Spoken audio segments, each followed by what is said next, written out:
Welcome to Art Ed Radio, the podcast for art teachers. This show is produced by the Art of Education University, and I'm your host, Tim Bogatz.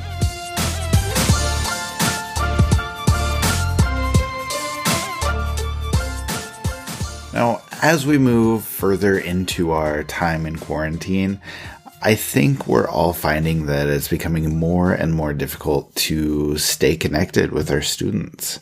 It's tough to keep them engaged. It's tough to let them know that we still see them, that we still care about them. We still want to know, what they're doing and how they're doing. And everybody's doing their best, okay? But obviously there's so many things stacked against us right now, and we don't need to go through them, but we all know that there are a lot of concerns and a lot of struggles, but we've also seen so many people overcome that. We've seen so many people doing great things to keep their students engaged and to continue their teaching, even if it is online, even if it is from a distance. However, at this point, no matter how well you're doing, a lot of people are just, like I said, running out of ways to connect. So to remedy that, Jenn Russell is going to come back on the show, and I'm hoping that today's episode can help you with some fresh ideas and some new strategies on how you can make those connections with your students from a distance. So let's start talking about those ideas.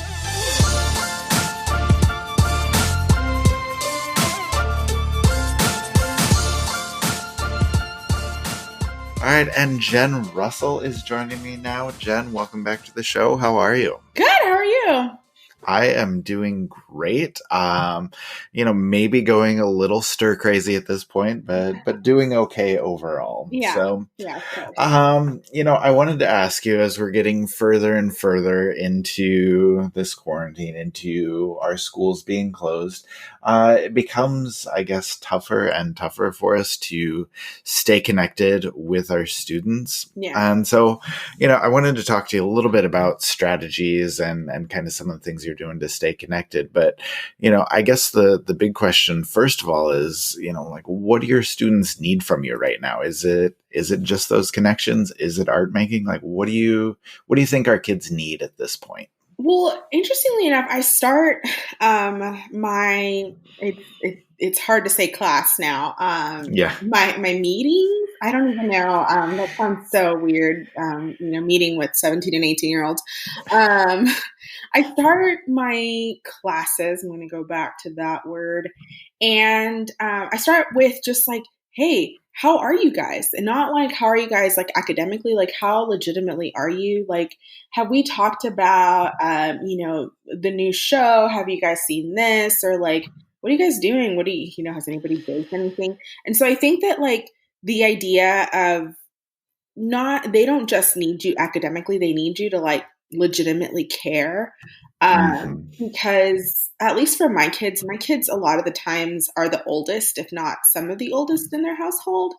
And so, sometimes they're caregivers. And so I think that they're into the art already naturally because that's, an outlet for them. But I think more than anything, they just need you to be there, past the role of educator and more of like just another adult who is in their corner, or maybe just an adult who's in their corner on their team. So I think that that's, at least for my kids, they're just like, can we just talk about something? Like, yeah.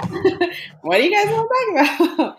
And so, I think that because we are getting kind of deep into this, and at least for us here in Texas, they just officially said that we're not going back at all, which was a hard blow for everybody, I think. Oh, yeah. Yeah, we still had a little hope, but yeah.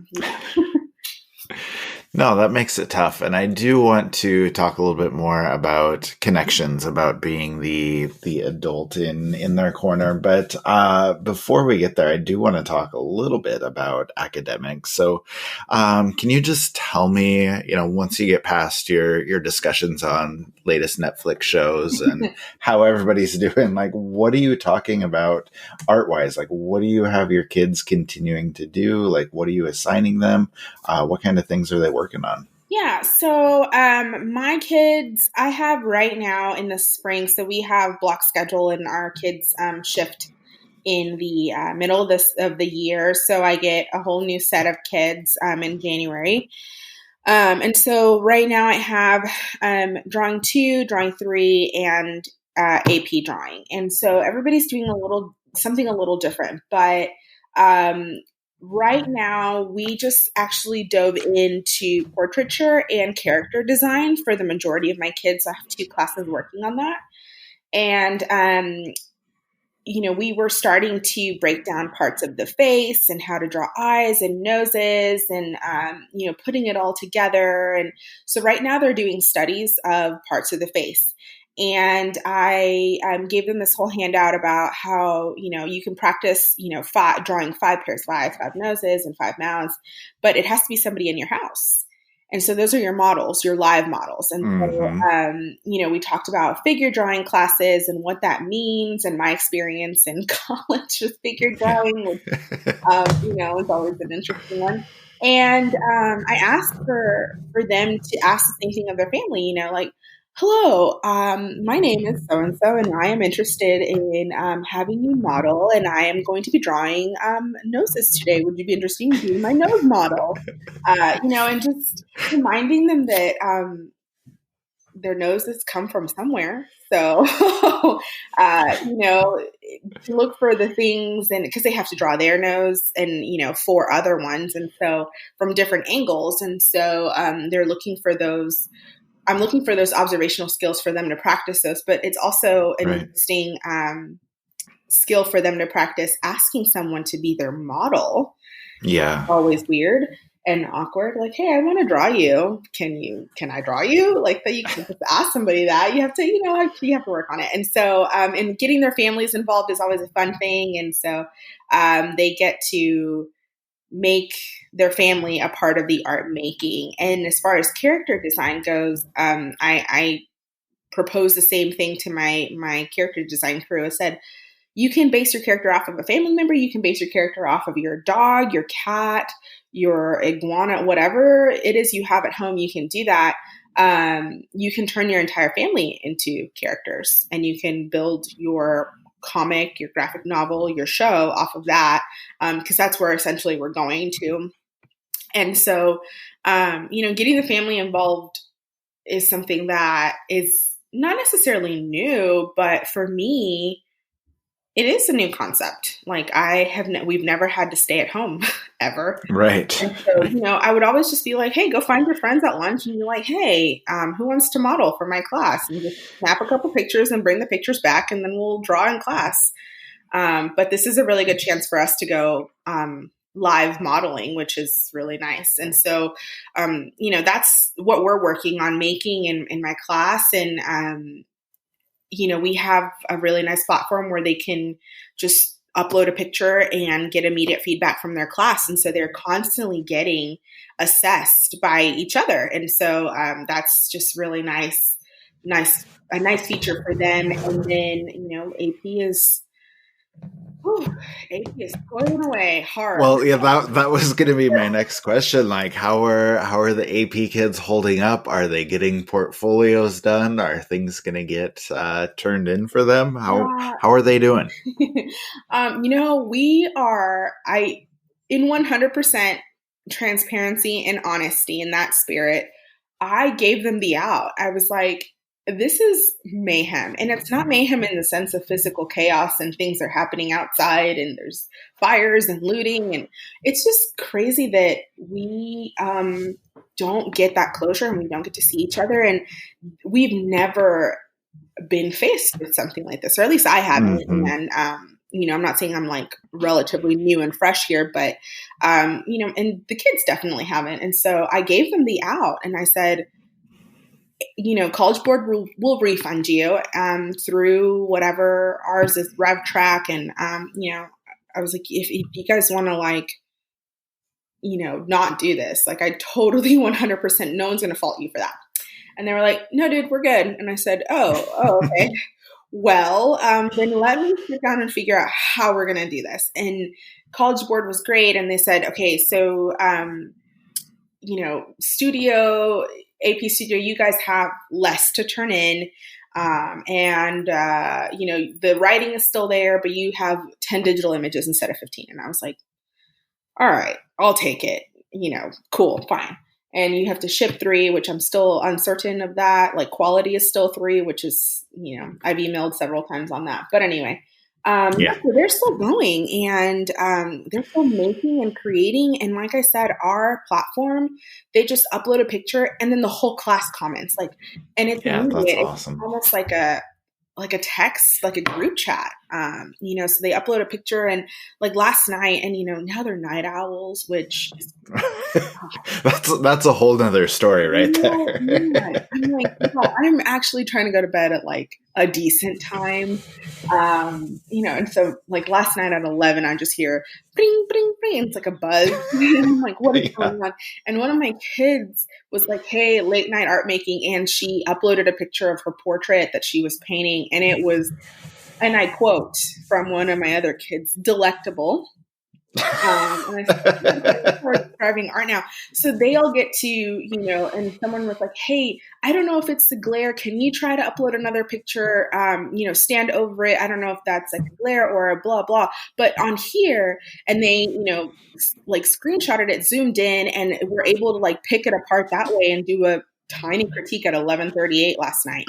And so, they're definitely going for it. I think they're focusing now, which I think College Board hopefully will be happy about. They're definitely focusing more on the process. And a lot of their concentration has started to not turn into, but is definitely affected by this. And so you see them, like I have 2 kids that all of this COVID thing has made its way into their into their portfolio, and it lends itself too. And so I'm like, if you can squeeze it in, cool, because that's definitely current events. That is, you're exploring something that happened to you, and as long as you photograph it and photograph your process and write down your process and talk that out, you're good. And so everybody has their journals, and our weekly assignments are to do some writing. And so that's what they're turning in for me. That is their grade that goes uploaded into like our grader. I'm not necessarily grading on pieces anymore. I'm grading their writing, because that's a huge part of their AP portfolio. So that's where we're at. Yeah, that's cool. No, it's amazing that your kids are able to make that progress, because I know so many kids are struggling with that. And I think just the fact that, your kids are willing to engage and excited to engage with each other kind of speaks to the community that you're able to build in your classroom. And I think that's a huge compliment to you. So kudos to you. I think that's going well. Now I wanted to ask you a little bit more, like I said, about some of the things that you're doing to stay connected. You talked a couple of weeks ago at the webinar about the postcards that you're sending to kids. So can you just kind of share with us again, like what you're doing with that, and how you're staying connected with kids there? Yeah, I actually just bought postcard stamps. I was unaware that there were postcard stamps, y'all. Hashtag millennial. I don't send a lot of mail. And I was unaware that there were postcard stamps, and that they are cheaper and you get more for, more bang for your buck. And so if you're going to do that, definitely go for the postcard stamps. But, so I, through, again, I'm a millennial, so I live my life online, and just scrolling and just trying to see just new cool things or something that I haven't tried before. I was scrolling on Instagram one day, and I just saw this like postcard, and I click on her Instagram, and it's Laura Gardner, and she has this hashtag, and it's postcards of positivity, and she was sending these postcards to her kids, like her students, and I was like, I want to do that. And so because we're art teachers, I mean teachers in general, we pick and choose and borrow and steal and beg from everybody, just so that we can better our students' experience. And so I was like, cool. And, she'd wrote a caption and it was like, if you can do this too, just send them to your kids and just say hi, or we miss you. And I was like, oh, you're a genius. And so, I decided to hop on it, and I decided that I was going to send them to my seniors, because they really got the short end of the stick on this one. And it wasn't, in the crazy twist of events, it wasn't their fault. Right. So I was like, cool, I'm going to do that. And so I decided to actually make that a tiny lesson for my kids. And so I was like, okay, if you want to send this to your friends, you totally can. Here's how I made mine. And I just happened to have, we were allowed to go into our classroom for 15 minutes and just get what we needed. We had to sign up for a day, and it was very like Mission Impossible style, which it just gave me the utmost of anxiety. But I decided to Instagram live it, which, why would I do that to myself? I don't know.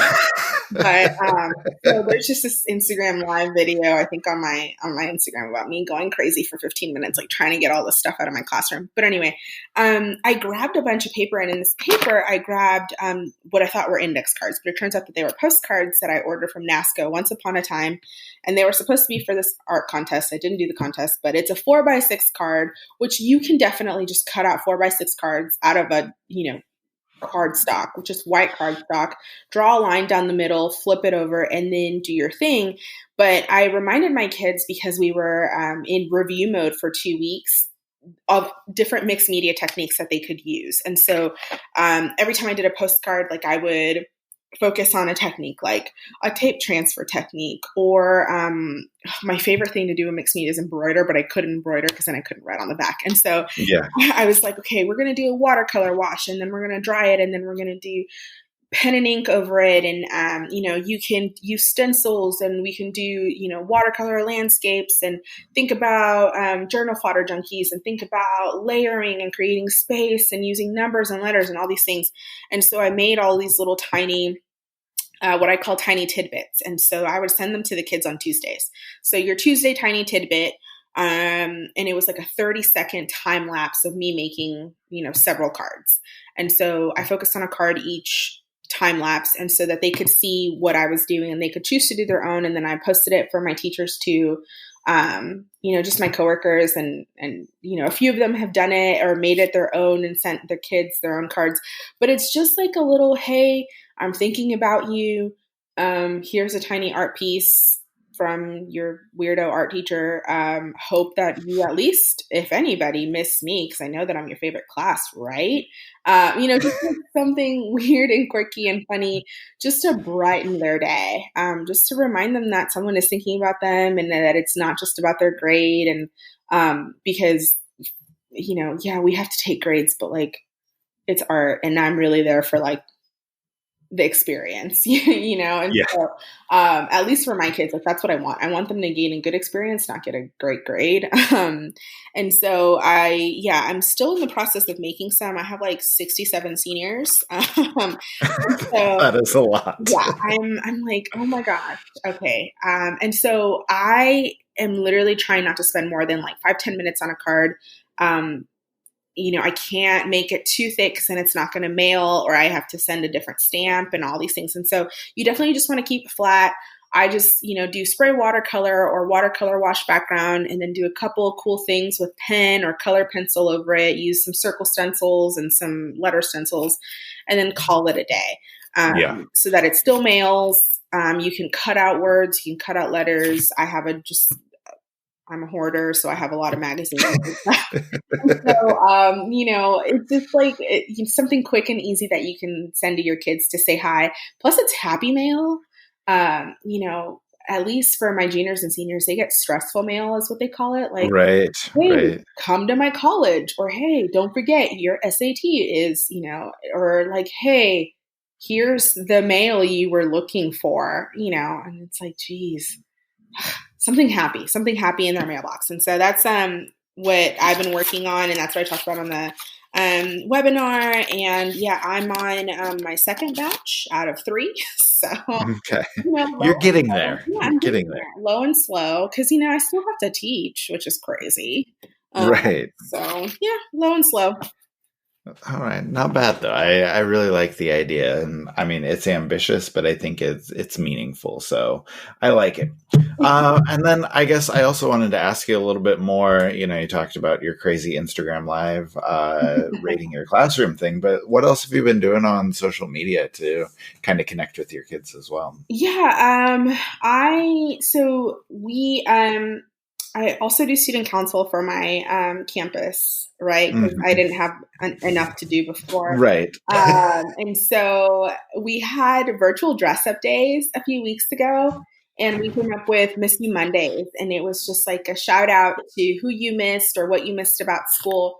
And I was like, you know what? I miss a lot. I miss a lot, and it's too much for one Miss You Monday. And so I'm like, maybe I'll do Miss You Monday every Monday. And then I was like, I still miss too much. And so I decided to just do like these shout outs to my kids. And so,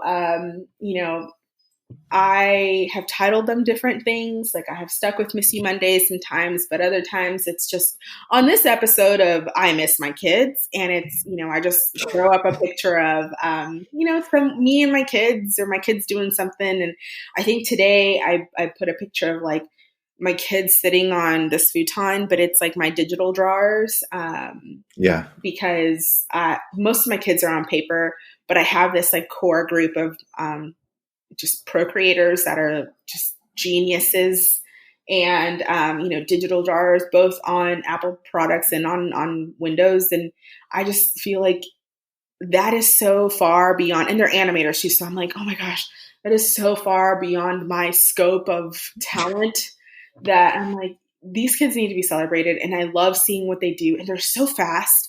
And I'm like, how? Teach me your ways. Yes. And so I'm constantly just observing and hovering over them. And I took this picture of the three of them, and they're just sitting there on the futon, all three of them, and just heads down, pencils in hand or styluses in hand, and just going at it. And I was like, you know who I miss? I miss all of these three. I definitely miss like my digital crew. I mean, I miss my kids. I miss my classroom. I miss my black wall. And so I give them shout outs just to remind them that I'm still here. They're still in my class, and I encourage my kids to follow me. I mean, it's my class Instagram so that I can tag them so that it pops up on their notifications, and they Right. can add it to their story if they want to or not. I don't get upset or hurt. But just to let them know that I am still thinking about them, and that also I want to be able to tag their art or say, hey, you guys should definitely check out, John's art. John is so sublime and so great about doing his animation and so on and so forth. Or check out Sabrina's art. Sabrina, her entire AP concentration is her making her first full length comic book. Go read it. Yeah. And, I want to be able to do all that so that my kids get exposure, because if your art kids are like my art kids, my room is their sanctuary, but they're the quiet kids in the corner in every other class. Yeah, for sure. And So so, school doesn't really know what they're up to, but they need to because they're mega talented. And I'm like, there's absolutely no way people are not going to know what y'all do in class. And so I'm like, I will shout it from the rooftops for you because you guys are too quiet to do it yourself. That's fine. Um, but I am weird and loud and obnoxious, and I will do it for you. And so I give them shout outs, and I post their artwork when they turn it in virtually now that that's happening. I've been so much faster at it because I grade it on the spot, I download it, and then I just post it. And it's just so much more seamless. And so I'm like, oh, look at, this is week 2 of visual journals from Drawing 2. And I just, a selection of 10. So I've been posting their artwork a lot more. I've been shouting out a lot more and just going through memory lane, on this day a year ago, and tag whoever was there. So just trying to keep them, I guess, just remind them that I'm still here and that I do think about them literally every day. yeah, that's awesome. Every day. Cool. All right. Well, Jen, we'll go ahead and wrap it up there. But just one last question for you. Just any words of advice for people who are maybe struggling to connect with their kids, or just good ideas that you have for people on how to get the word out there about what's going on in their classroom. Well, I definitely, I am really relentless about, it's going to sound really obnoxious, y'all. Just hold on. Okay. I'm really relentless about showing off, and not showing off like me, but showing off like what goes on in my class. We're a 6A high school, and it is very good at a lot of things. And in that, a lot of things that we're good at, we get kind of shuffled, like most art programs do, to the bottom, just because we're smaller. And I'm like, well, you just got to make up for that. And right now, especially, everybody's, looking to do something creative, because it is no pressure. There's no wrong in art. Everybody wants to, use what they have and be creative with what they have. And so now is the time. I told my kids are really good about, they start things, but they don't finish things. So a lot of them have started their art account, like their art Instagrams, but they haven't posted anything. And I'm like, now is the time. Now is the time. Why? Because everybody's on their phone. Everybody's on social media right now, because we don't have a lot of other options. You go for a run. Okay, that's only an hour. You can't, so everybody's constantly on their phone. Now is the time to showcase what your kids are doing. Now is the time to post their artwork. Now is the time to encourage them to post their artwork. And it also keeps you connected to them. But now is definitely the time to even you do tutorials for your coworkers and say, hey guys, if you guys are bored, or if you have littles at home, here's some examples of things that you could do with your own kids, not your students, but like your own spawns. Like I've taken a lot of things that I've seen elementary school teachers and preschool teachers do, and done it with Nate, because my tornado of a child is a wreck. Because he also can't go to school. And I'm like, okay, what do I do with a 2-year-old? And so like ideas that you can do as a family, here's some art stuff, build a museum. I showed my kids tiny museums that elementary school kids were doing, Mrs. D's art class is doing. And I was like, how cute is this? And they were like, can we also do museums? And I was like, yeah, you weirdos. Of course you can do museums. I would love to see your knickknacks. And, all I see is like typing. I has lots of knickknacks. And I'm like, okay. Okay, yeah, they'll do have a lot of cool things. So, now my kids are doing museums, and are about their museums are due next week. And I'm like, well, that's cool. That was an elementary lesson that my kids really liked, that high schoolers are going to do. And so now is the time to stay connected through art. Any lesson could be adapted to any grade level, is what I've realized. And, just keep posting so that the world can see what your kids are doing, and that your kids feel like they are still like, I don't think worth is the right word, but that they are still productive in some sort of way, that they still have a role. Because I think a lot of our kids feel a little lost in that sense. Yeah, that's very true. But like you said, any ideas out there are good ideas at this point, just because there are, kids are looking for things right now. And anytime you can make those connections and give them those opportunities, then it's definitely going to be worthwhile. All right. Well, Jen, thank you so much. It's been awesome to talk to you as always. And hopefully we can have you back on again soon. Yeah, I'd love to. All right. Thank you to Jen. It was an awesome conversation, as it always is with her. I hope you enjoyed it. I hope it gave you a few ideas about what you can do with your students to make those connections as we continue to do online learning. Now, one last call before we go. Check back on the AOEU website whenever you can for everything you need to help you with online learning, whether you are looking for lessons or resources or ideas or more podcasts to listen to, or even if you want to rewatch those 6 webinars that we did. It's all on the site. So just keep checking back on theartofeducation.edu. Stay safe, take care of yourself, and take care of everyone around you.